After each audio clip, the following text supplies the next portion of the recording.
Sir ఇందాక మీరు అన్నారు ఆస్తమా అవుట్డోర్ పొల్యూషన్ వల్లనే మేజర్గా వస్తుంది ఆస్తమా అని చెప్పేసి. సో వన్స్ ఆస్తమా వస్తే మళ్ళీ క్యూర్ అవుతుందా లేదా లైఫ్ లాంగ్ ఇంకా ఆస్తమాకి మనం ఆ మెడికేషన్ ఏదైతే ఇన్హేల్ చేస్తామో అది చేస్తూనే ఉండాల్సి వస్తుందా సార్? ఆస్తమా పేషెంట్స్ వీళ్ళు యూజువల్గా చిన్నతనం నుంచే ఉంటుందండి ఆస్తమా. అంటే యూజువల్గా హెరిడిటరీ, అంటే ఫ్యామిలీలో వస్తుంటుంది ఇది. ఈ అలర్జీ డిసీజెస్ ఇవన్నీ కూడా ఒక రకంగా ఆస్తమానే చెప్తాము. సో ఆస్తమా ఏంటంటే చైల్డ్హుడ్ నుంచే వీళ్ళకు ఉంటుంది. సెకండ్ థింగ్ అంటే కొందరిలో ఏంటంటే ఈ మధ్య కోవిడ్ తర్వాత వీ స్టార్టెడ్ సీయింగ్ మోర్ ఆస్తమాటిక్స్. అంటే ఈ వైరల్ ఇన్ఫెక్షన్స్ వల్ల కూడా మనకు ఆస్తమాస్ వస్తుందండి. దట్ ఈస్ ఇన్ఫెక్షన్ రిలేటెడ్ ఆస్తమాస్ అనమాట. అండ్ ఇంకొకటి ఏంటంటే ఒబెసిటీ, ఓవర్ వెయిట్ వాళ్ళలో కూడా ఆస్తమా వచ్చే అవకాశం ఉంటుంది అనమాట. సో వీళ్ళలో వెయిట్ తగ్గిపోతే some times asthma will be reversible. But ఎప్పుడైతే చిన్నతనం నుంచి ఉండే ఆస్తమా కానీ, ఆ తర్వాత వైరల్ ఇన్ఫెక్షన్స్ వల్ల లంగ్ డ్యామేజ్ అయిపోయి వచ్చే ఆస్తమా కానీ, ఇవి mostly it is not reversible అనమాట. సో అయితే asthma can be limited completely. Okay, అంటే మనం ఇన్హేలర్స్ ద్వారా కానీ ఆ తర్వాత మెడికేషన్స్ ద్వారా కానీ దాన్ని కంప్లీట్గా దాన్ని ఆస్తమా అనేది సప్రెస్ చేసి పెడతాము. సో ప్రతి సంవత్సరం అంటే ఎవ్రీ టైం వీళ్ళు ఇన్హేలర్స్ తీసుకోవాల్సిన అవసరం ఏమి ఉండదు యూజువల్గా. అంటే ఎప్పుడైనా ఒక వింటర్ సీజన్లో ఫ్లేర్ అప్ అయింది అనుకోండి, ఒక 1 or 2 months మనం ఆస్తమా ఇన్హేలర్స్ మేనేజ్ చేస్తాము. అట్లా సీజనల్గా అంటే ఎపిసోడిక్గా మనం యూజువల్గా ఇన్హేలర్స్ అంటూ ఇస్తాము. అంతేగాని డైలీ ఇన్హేలర్స్ తీసుకోవాల్సిన అవసరం అయితే ఉండదు యూజువల్గా ఆస్తమా. అంటే I'm talking about mild moderate asthma. Severe asthmas అనుకోండి ఆల్మోస్ట్ రెగ్యులర్గా తీసుకుంటూ ఉంటారు. అంటే చిన్నతనం నుంచి ఆస్తమా ప్రాపర్గా కంట్రోల్ కాకపోతే, ఓకే, సో వీళ్ళు ఏంటంటే మెల్లగా they will turn in to moderate asthma, moderate నుంచి సివియర్ ఆస్తమా అయిపోతారు. సివియర్ ఆస్తమాటిక్స్లో ఇన్హేలర్స్ మాత్రం కంటిన్యూగా వాడాల్సిన అవసరం అనేది ఉంటుంది. ఈ ఆస్తమా పేషెంట్స్ తీసుకోవాల్సిన మెయిన్ జాగ్రత్తలు ఏంటంటే, ఇందాక మనం పొల్యూషన్ అనుకున్నాం కదా, సో బయట ఎయిర్ పొల్యూషన్ ఉన్నప్పుడు అంటే whenever we have to check air pollution అనమాట. ఎయిర్ క్వాలిటీ ఇండెక్స్ ఎంత ఉంది అనేది దట్ ఈస్ వెరీ ఇంపార్టెంట్. ఇప్పుడు మీరు ఢిల్లీలో చూసుకుంటే ఆల్మోస్ట్ 350-400 రీసెంట్గా మన ఇప్పుడు December 2025 అనుకుంటా, ఐ డోంట్ నో ఎగ్జాక్ట్లీ, ఆ టైంలో air quality index was more than 350, 400 వరకు రీచ్ అయింది. So they declared emergency. So almost children అందరూ కూడా స్కూల్స్కి పోకుండా ఆన్లైన్ క్లాసెస్, ఆఫీసెస్ కూడా ఆల్మోస్ట్ అంటే వర్క్ ఫ్రమ్ హోమ్ ఆప్షన్స్ అనేది అప్పుడు ఇచ్చారు. ఒక 1 or 2 months I guess, I don't know exactly. So ఆ టైంలో ఎయిర్ క్వాలిటీ ఇండెక్స్ 350-400 వరకు టచ్ అయింది అప్పుడు. సో ఆ టైంలో ఈ asthmatics, so it is definitely you should not go outside. వెళ్ళారనుకోండి ఆ పర్టికులర్ అలర్జెన్స్, ఆ పొల్యూటెంట్స్ అవన్నీ ఇన్హేల్ చేసుకొని ఆస్తమా అనేది ఫ్లేరప్ అయిపోతుంది. అంటే ఆస్తమా ఏంటంటే యూజువల్గా దానికి కొన్ని ట్రిగ్గర్స్ ఉంటాయి, ఎస్పెషలీ ఇన్ఫెక్షన్స్ కానీ, ఆ తర్వాత పొల్యూషన్ కానీ, డస్ట్ కానీ, తర్వాత కొన్ని ఈవెన్ ఫుడ్ రిలేటెడ్ కూడా ఉండొచ్చు. సో ఇవన్నీ ట్రిగ్గర్ అంటే ఎప్పుడైతే గాలి పీల్చుకోవడము ఈ ఆస్తమా పేషెంట్స్ పీల్చుకుంటారో ఈ ఆస్తమా అనేది ఫ్లేరప్ అయిపోతుంది. సో వీళ్ళు ప్రాపర్గా ఆ టైంలో ఒక పల్మనాలజిస్ట్ దగ్గర వెళ్ళి ఇన్హేలర్స్ తీసుకోకుండా, అలాగే డిలేడ్ ట్రీట్మెంట్ కానీ డిలేడ్ ప్రెజెంటేషన్స్లో కానీ అప్పుడే యూజువల్గా ఆస్తమా వాళ్ళు హాస్పిటల్స్కి వచ్చి అడ్మిట్ కావడం అనేది జరుగుతుంది యూజువల్గా. ఓకే సార్, ఇప్పుడు అందరూ మెయిన్గా చెప్పే కంప్లైంట్ ఏంటంటే గురక గురించి ఎక్కువ కంప్లైంట్స్ అయితే వస్తున్నాయి ప్రెసెంట్. సో కొంతమంది అంటే ఓవర్ వర్క్ వల్ల గురక వస్తుంది అంటారు. అంటే గురక ఎవరంతా సీరియస్గా కూడా తీసుకోవటం లేదు, బట్ అది చాలా మేజర్ ప్రాబ్లం అని కూడా వింటూ ఉంటాం మనము. సో గురక అంటే నార్మల్గా వర్క్ చేస్తున్నప్పుడు అంటే అలిసిపోయి వచ్చే గురక ఈజ్ డిఫరెంట్, అండ్ జనరల్గా కొంతమంది డైలీ గురక పెడుతూ ఉంటారు. సో అంటే మన లంగ్స్లో ఏమైనా ప్రాబ్లం ఉండడం వల్ల మనకి గురక వస్తుందా, లేకపోతే ఎందుకు సార్? గురకం మాత్రము it is because of over weight అండి. ఓకే, అంటే ఏం జరుగుతుందంటే పడుకున్నప్పుడు మనము యూజువల్గా మన ఎయిర్వే ఆల్మోస్ట్ డయామీటర్ ఆల్మోస్ట్ ఈ డయామీటర్లో ఉన్నప్పుడు, సో మనకు రెగ్యులర్గా కొంత మజిల్స్ అనేది పడుకున్నప్పుడు రిలాక్స్ అవుతుంది. అంటే కొంత డయామీటర్ అనేది కొంచెం ఈ సైజ్కి తగ్గుతుంది అనమాట. సో అదే ఒబెసిటీ అంటే ఓవర్ వెయిట్ పేషెంట్స్లో ఏం జరుగుతుందంటే ఇట్లా మూసుకపోవాల్సింది ఆల్మోస్ట్ ఈ లెవెల్లో మూసుకపోతుంది. ఓకే, మన ఎయిర్వే అనేది, అప్పర్ ఎయిర్వే అనేది.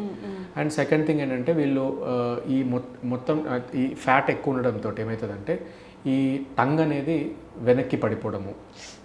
ఓకే, అండ్ యువిలా అంటారు, అంటే చిన్న నాలుక అంటారు కదా, ఆ బ్యాక్ సైడ్. సో అది కూడా ఎక్కువగా అంటే ఎలాంగేటెడ్ వ్యూలా ఉండడము. సో ఇవన్నీ ఏం చేస్తుందంటే టంగ్ ఏమో వెనక పడిపోవడము, ఈ పైనుంచి వ్యూలా ఏమో ఎయిర్వేని ఇట్లా కొలాప్స్ చేస్తుంది అనమాట. ఓకే. సో అంటే ఎయిర్వే గాలి క్లియర్గా పోవాల్సిన పాత్లో కింద నుంచేమో టంగ్, పైన నుంచేమో ఈ వ్యూలా అనేది బ్లాక్ చేసేస్తుంది.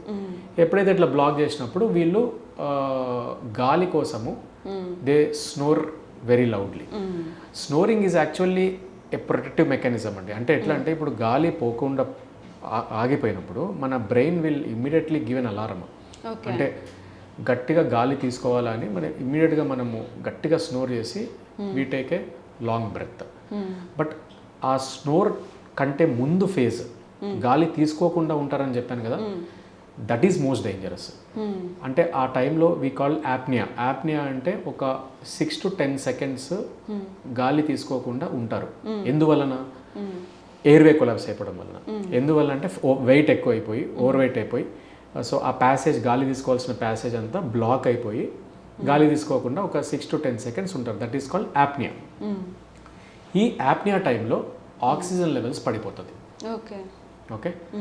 సో అటువంటి యాప్నియా ఎపిసోడ్స్ ఈ స్నోరింగ్ పేషెంట్స్కి, అంటే ఒబెసిటీ పేషెంట్స్కి చాలా ఉంటాయి. So usually we calculate by sleep studies. So multiple episodes of apnoeas ఉంటాయి. So which will lead to, అంటే ఎప్పుడైతే ఆక్సిజన్ లెవెల్స్ పడిపోయి యాప్నియా రావడం జరుగుతుందో, సో ఈ multiple apnoeas we calculate and we usually label it as అంటే sleep apnoea, snoring related sleep యాప్నియాని మనం డయాగ్నోస్ చేస్తాం అనమాట. సో ఆక్సిజన్ లెవెల్స్ పడిపోయినప్పుడు మనకు body will be under stress. మనం గాలి ఒక మినిట్ తీసుకోకపోయినా కూడా we will feel lot of stress. అట్లాగా అటువంటి మల్టిపుల్ ఎపిసోడ్స్ యాప్నియాస్ ఉండడంతో ఆక్సిజన్ లెవెల్స్ పడిపోయినప్పుడు heart will go under stress. Okay. So వీళ్ళలోనే అర్లీ హైపర్ టెన్షన్ అంటే బీపీ రావడము, okay, early diabetic, early sugar, early ఏజ్లోనే షుగర్స్ రావడము, ఓకే, ఈవెన్ అంటే నాట్ టు భయపెట్టాలని కాదు, even oxygen levels night time పడిపోయిన వాళ్ళలో వీళ్ళలో హార్ట్ అటాక్స్ రావడము, స్ట్రోక్ రావడం కూడా ఈ స్లీప్ యాప్నియా వల్ల యూజువల్గా జరుగుతుంటుందండి. అంటే 65 కంటే ఆక్సిజన్ లెవెల్స్ పడిపోయింది అనుకోండి, అప్పుడు మనకు హార్ట్ రిథంలో we see changes. So arrhythmia అంటాము. సో ఇటువంటి అరిథ్మియాస్ ఎక్కువగా ఉండడము, ఒకసారి హార్ట్ స్ట్రెస్లోకి వెళ్ళిపోయి హార్ట్ అటాక్స్ రావడం అనేది మనము ఈ స్లీప్ యాప్నియా నైట్ టైం ఈవెంట్స్లో యూజువల్ చూస్తుంటాం. అంటే మనం స్ట్రోక్స్ కూడా మనము నైట్ టైంలోనే జరుగుతారు. అంటే రాత్రి పడుకున్న అర్లీ మార్నింగ్స్లోనే యూజువల్గా జరుగుతుంటాం. ఎందుకంటే స్నోరింగ్ ఉండడము, ఆక్సిజన్ లెవెల్స్ పడిపోవడము, ఈ టైంలోనే హార్ట్ అటాక్స్ రావడము, స్ట్రోక్స్ రావడం, అంటే బ్రెయిన్ స్ట్రోక్స్ రావడం అనేది మనం కామన్గా చూస్తాం అనమాట. So it is all overweight obesity related అండి, to conclude in one sentence. ఇప్పుడు లైఫ్ స్టైల్స్ వల్ల ఈ ఓవర్ వెయిట్ అనేది చాలా ఎక్కువ అయిపోయి ఈ స్నోరింగ్ డిసీజెస్ అనేది మనము ఎక్కువగా చూస్తున్నాం అనమాట. యాక్చువల్గా one most important thing I wanted to say, ఇంతకుముందు ఏంటంటే స్నోరింగ్ అంటే మన grandfathers use to snore మనం వింటున్నప్పుడు అందరు అనుకునేదంటే ఎంత బాగా నిద్రపోతున్నాడు మన గ్రాండ్ ఫాదర్, అసలు ఇంత పెద్ద గురకబెట్టి నిద్రపోతున్నాడు అని యూజువల్గా అనుకుంటారు. అంటే ఆక్సిజన్ అంతా రూమ్లో ఆయనే తీసుకొని నిద్రపోతున్నాడేమో అనుకుంటారు. బట్ యాక్చువల్లీ పాపం ఆయన హీఈస్ ద మోస్ట్ సఫర్, అంటే స్లీప్ యాప్నియా తోటి పాపం సఫర్ అయ్యి ఆయన స్నోర్ చేస్తూ ఉండే పరిస్థితి అనమాట. సో తర్వాత మెడిసిన్ ఏమైందంటే ఇప్పుడు అర్లీ డయాబెటిక్ అంటే యంగర్ ఏజ్ గ్రూప్లోనే బీపీ చూడడము, షుగర్ చూడడం మనం చూస్తున్నాం అనమాట. సో ఈ పర్టికులర్ 3-4 డికేడ్స్ నుంచే మెడిసిన్ కంప్లీట్లీ చేంజ్డ్ అండి. ఏమైందంటే ఇంతకుముందు బీపీ షుగర్ వచ్చాక మందులు ఇచ్చేవాళ్ళం. ఇప్పుడు ఏంటంటే బీపీ షుగర్ ఇంత అర్లీ ఏజ్లో ఎందుకు వస్తుంది అని రీసెర్చ్ చేయడంతో తెలుసుకున్న విషయం ఏంటంటే it is because of sleep apnea. Okay. So first of ఇప్పుడు ఎవరికైనా బీపీ షుగర్ వచ్చిందనుకోండి అర్లీ ఏజ్ గ్రూప్ వాళ్ళకి, first you have to check sleep అండి. సో స్లీప్ అంటే స్నోరింగ్ ఉందా వీళ్ళకి, స్లీప్ యాప్నియా ఉందా అనేది first you have to check that. So అది ఉంది అంటే suppose if you correct that sleep apnea, BP sugar కూడా ఆల్మోస్ట్ కరెక్ట్ అయిపోతుంది అట్లా అనమాట. ఈవెన్ బీపీ షుగర్ వచ్చిన వాళ్ళలో అంటే ఇప్పుడు 60-70 years వాళ్ళలో ఎక్కువ మనం చూస్తాం కదా, వీళ్ళల్లో కూడా ఏమవుతుందంటే స్లీప్ యాప్నియా ఏం చేస్తుందంటే బీపీ బీపీ ఇంకా ఎక్కువ కాజ్ చేయడం అనమాట. ఆల్రెడీ బీపీ మెడికేషన్స్ మీద ఉంటారు, ఈ స్లీప్ యాప్నియా వల్ల ఇంకా బీపీ పెరుగుతుంది అనమాట. అంటే మెడికేషన్స్ తీసుకున్నా కూడా బీపీ కంట్రోల్ అవ్వదు, ఈవెన్ షుగర్ మెడికేషన్స్ తీసుకున్నా కూడా షుగర్ కంట్రోల్ కాదనమాట. అప్పుడు మనం స్లీప్ యాప్ని కరెక్ట్ చేయాల్సి వస్తుంది. అంటే స్లీప్ యాప్ని కరెక్ట్ చేస్తే then your BP and sugar will be controlled అనమాట.